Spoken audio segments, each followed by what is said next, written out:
Hi, this is Vicky from the Spellbound Bead Company, and in this video I'm going to show you how to make the Aruba pendant. So we've got two colours of size 10 seed beads. I'm using toning colours, but you could go for something that's more of a contrast if you wanted to. I've got a size 8 seed bead. I've got a 20mm ring. I've got a 10 by 8mm bead cap. I've got a 25mm double drilled donut. I've got a 4mm soldered jump ring, so that's a solid one that's got no split in it. I've got two 6mm jump rings, and I've got a 4mm jump ring, which is your standard one that you can open. The pendant is based on the same technique as the Aruba earrings, so I would suggest that you go back and watch that video to get you started. What I've done is I've got my needle and my 9mm thread.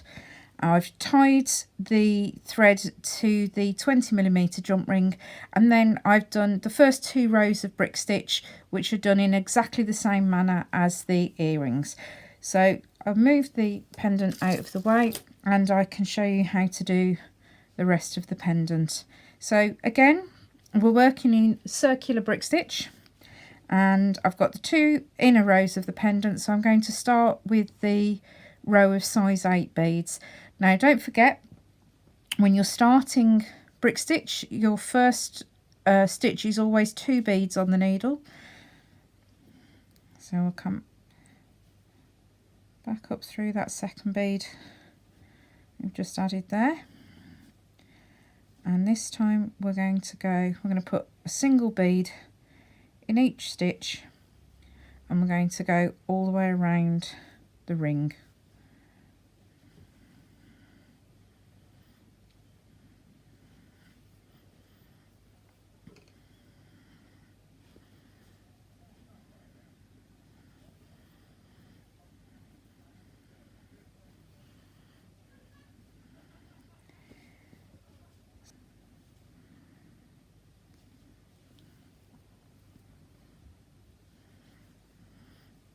So almost at the end of the row.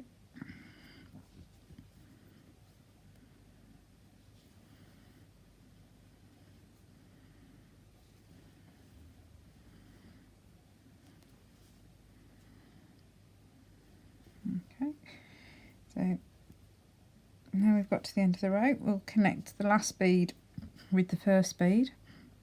So you come down through the first bead you put on, under the thread loop, and back up through that first bead again. Oh, there we go. Just managed to catch it back through. So there we've got our third row of the pendant, and we're just going to do the next 2 rows in the same fashion with the other size 10. So we're going to pick up 2 beads to start, come under the thread, and this time we're going to alternate. So we're going to put 1 bead in the next stitch there, and then we'll do 2 single stitches in the next bead around there. And this is, when you put 2 beads in a single stitch, that's an increase. So we're going to do that in every other stitch, and that will just help the work to lie flat, because at this point if you just put 1 bead in each stitch, it would pull your work up into a cylinder, into a tubular shape, which could be quite useful for some projects, but for this particular project, not quite what we're aiming for. So, and just keep going all the way around. 1 bead in the first, 2 single in the second, and we'll do that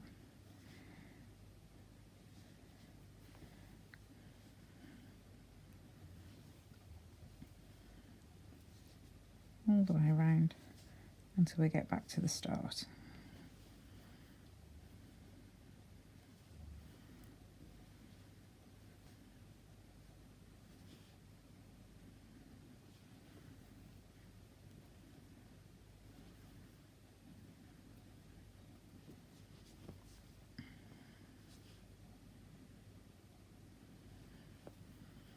Okay, now this final stitch should be an increase stitch, but what you need to consider when you put the first one in is the space that you've got, because the first stitch of this round will turn out the way, will pull down to sit in that gap, so there isn't room there for a second bead because you've already put it on at the beginning of the round. So just as before, just connect that to the round there,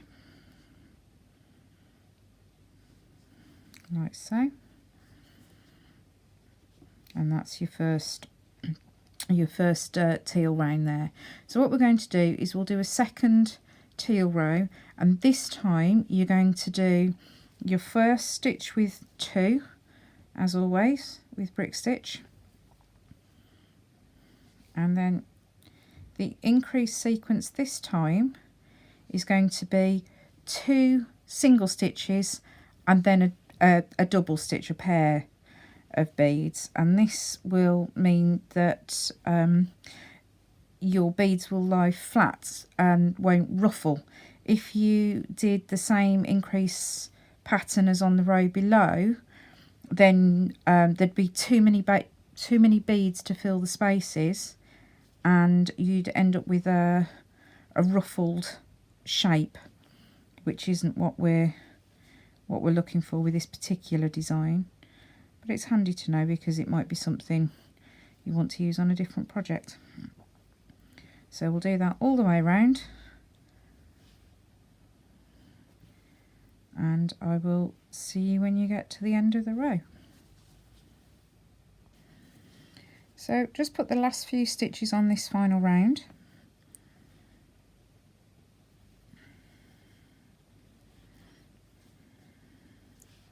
and as before, if this is supposed to be an increase stitch on your last step, just have a look and see if you've got room to fit the extra bead in. And again, as you can see there, I haven't, so we'll just stitch that in together. And there we have the circular component to the pendant. So we'll just add the hanging loops, and we're going to put one on either side. So to do this, we'll start with this side here, and we're coming out of the bead that we've just finished on. We're going to pick up 5, 4, 5. Now I like to use the one that matches because I sort of want this connection to blend into the background, but if you want to make a bit more of a feature of it, you can use the opposite colour bead again if you want. And what I'm going to do is I'm going to skip a bead, and I'm going to come down into the next but one bead around the edge of the pendant, so that I make like a little arch shape. I'm then going to turn my needle around, so I'm going to come down into the row below, back up through the bead on the edge, and I'm going to go through these 5 beads of the loop again. So come down, whoops, and again I'm going to turn and I'm going to reinforce. So I'm going to make sure that I've got at least 3 thread passes running through. So just turning the thread around. Because I stitch quite tightly, there's not a lot of room to get in, but persevere and you'll get through. And we'll come up here,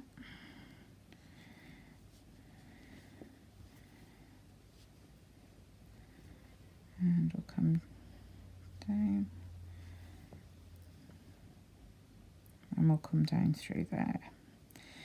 Okay, now you've got an assessment to make, because it depends on how long the tail of your thread that you've got left is. Because what we need to do is we need to be coming out on the opposite side of the pendant here. If you've got a very long tail of thread left, you could work all the way round to the other side. I haven't got much thread left, or certainly won't have by the time I've worked the beads all the way around here. So I'm actually going to finish this thread end off by just coming through a few beads down into the body of the pendant, and then I'm going to tie a knot. I'm going to catch a thread there and take the needle through the loop. So that's a knot, down through a bead, and I'm going to come back up this way a little bit, and I'm going to tie a second knot through there, and then I'm going to come down through another couple of beads before I trim my thread. Don't cut your thread right next to a knot, because if you do that then the knot can work loose. So I'll do that. So I'm going to join I'm going to cut a new thread. So I'm not going to need so much for this side, so 75 centimetres to 1 metre will be plenty. There. Now I'm going to use a keeper bead on this side just while I get started. So leave yourself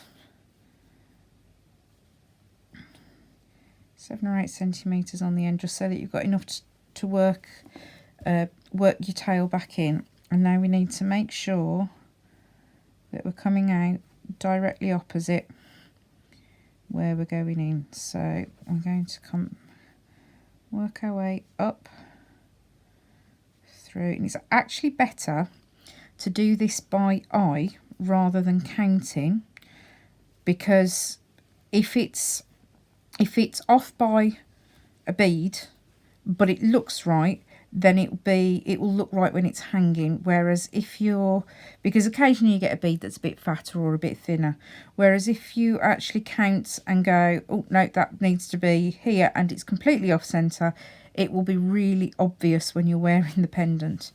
So I'm going to pick up 5 beads again, and we're going to do exactly the same for the hanging loop on this side as we've done on the other. So I'm coming out of this bead, I'm going to skip one, go in, whoops, just double check it's in the right place. Yeah, we're going to turn the thread around,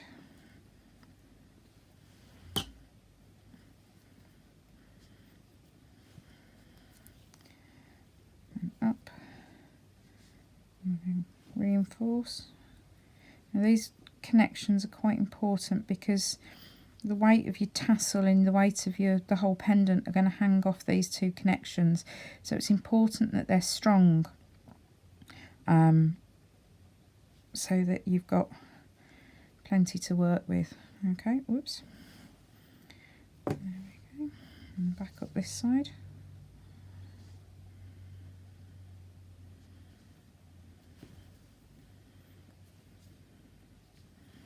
And back through.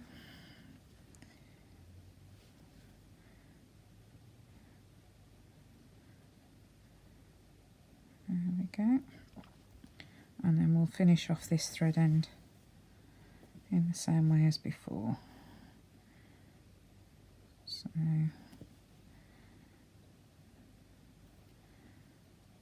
come through,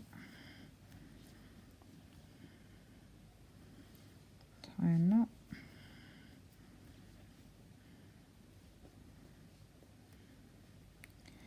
throw a few beads, tie a knot, oops, you actually catch the thread, it helps. There we go, through a few beads, and then trim. Okay, so now you're going to take the keeper bead off this tail, and you're going to tie that thread end in as well. And while we're at it, we can go back and we can tie in the thread end at the beginning there. So I'll just do that, and then I'll come back to show you how to do the tassel. To make the tassel for the Aruba, you're going to need your 4mm soldered jump ring and your bead cap.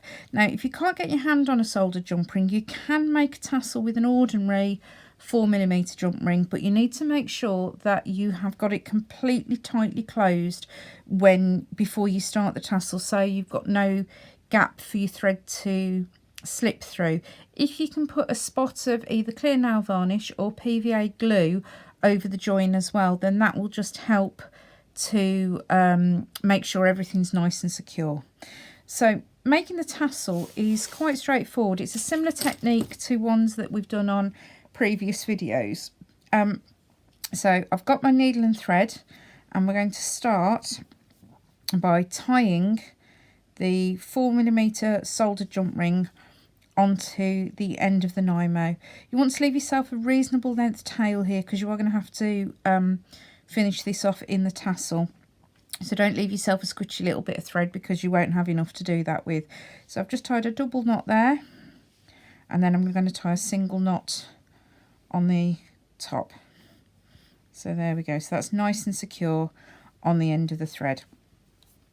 The tassel is actually really quite straightforward, but it looks really effective because of how full it is.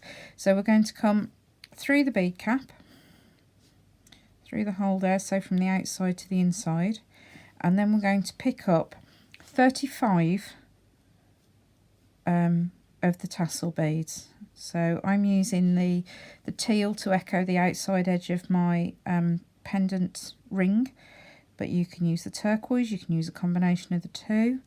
You could introduce a third colour if you wanted to. Let's see. So that's 20, which is about all I can get on the needle. 22, 23, 24. 30.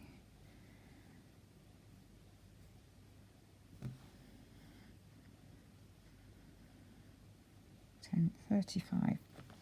I'm then going to pick up one of the size 8 beads, and then another 5 of the tassel beads. Now you've got options here with the tassels. If you, as I say, if you look back at some of the other videos, you can see different ways to finish this off. I just thought a loop on the end of this tassel would be nice. It's slightly more informal than perhaps a picot would be, but a bit fancier than just putting a single bead on to do a turn. So you've got lots of different options to choose from. So there's the 5 beads there.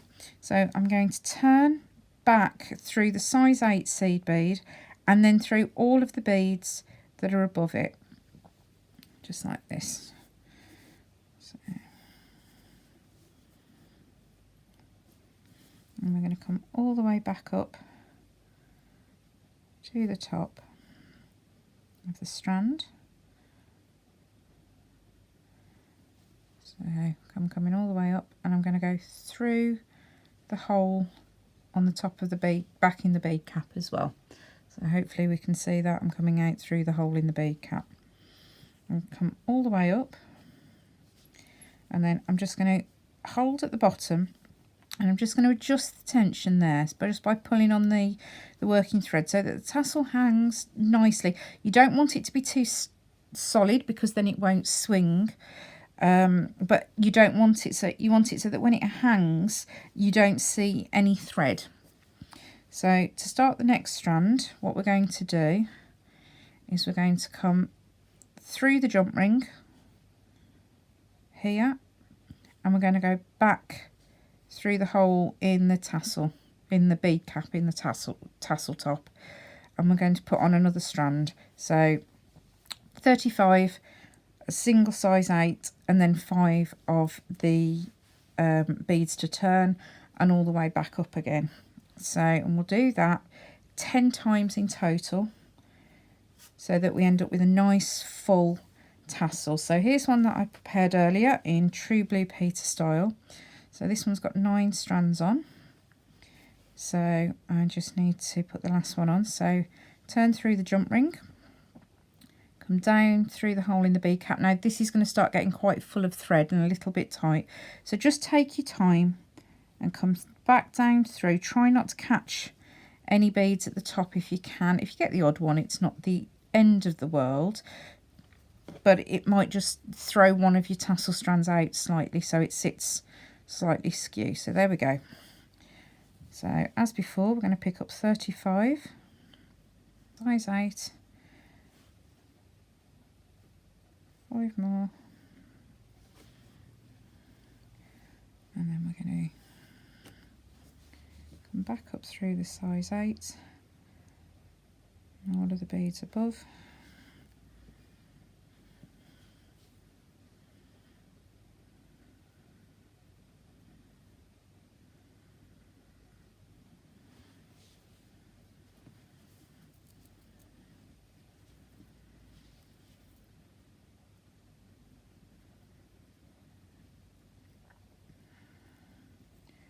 And come out through the hole at the top of the bead cap, so you're coming out next to the strand that the tail that you left when you started.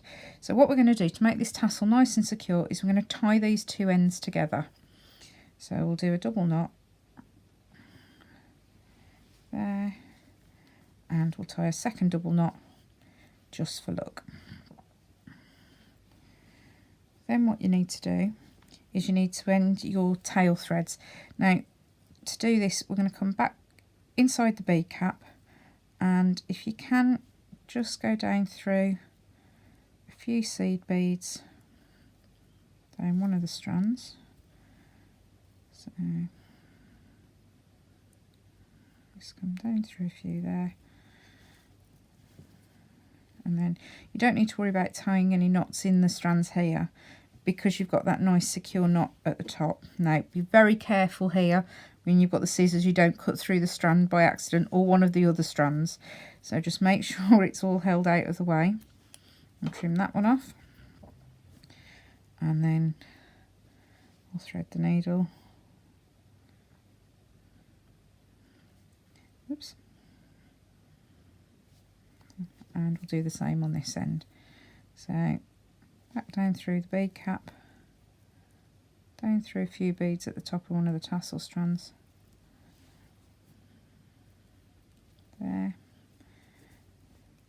And trim. And there we've got the components that the hand stitch components for the tassel. So what we're going to need now is 4mm jump ring, a double drilled donut, and a 6mm jump ring, and the second one will go on the top. So I'm going to need a couple of pairs of pliers. I've got a pair of flat nose and a pair of round nose to open the jump rings. So we're just going to grip the jump ring, twist it open. If we put the soldered jump ring from the top of the tassel on, and then go through the hole on one side of the donut ring and close that up. Make sure it's nice and tight. A bit of twist. And if you wanted to, that would actually make a very spectacular earring. You could just attach an ear wire to the top if you've got like a shoulder duster. The tassel on its own would make another earring as well. If you're into big statement earrings. So if any of you have met me, you'll know I've got a rather short neck, so unfortunately shoulder dusters don't suit me, but there we go. So we'll go through the 6mm jump ring, we'll go through the hole on the other side of the donut and through the hole on one side of the pendant ring, close that jump ring up, and then we can do the same with the ring on the top, just like that. And there we've got the finished pendant ready to string. So you've got different options here. You can put it onto a cord, onto a ribbon. You could do a couple of beaded strands for it if you wanted to. I wanted something that looked a bit more sort of casual vibes, so I actually went with some chain here. What I've done is I've put this is just a plain 8mm round, which I've put onto onto an eye pin and turned a loop on the other side. I've then connected that to a 6mm jump ring and another one of the 20mm rings, which is the same as the one that's in the middle of the pendant. I've done that on both sides, and then I've used a double length of chain, and I've just attached that with an oval jump ring here, just so that it will hang, gives it a little bit more room for it to hang. And done that, and then connected on the other side. I've used a 6mm jump ring and just connected that at the back with a lobster. So I've made myself a nice long swingy necklace to wear. So I hope you enjoyed the project. I'd love to see if you make one. You can tag us on our social media. It's #MadeItWithSpellbound. We're on Instagram, Facebook, or you can send us an email.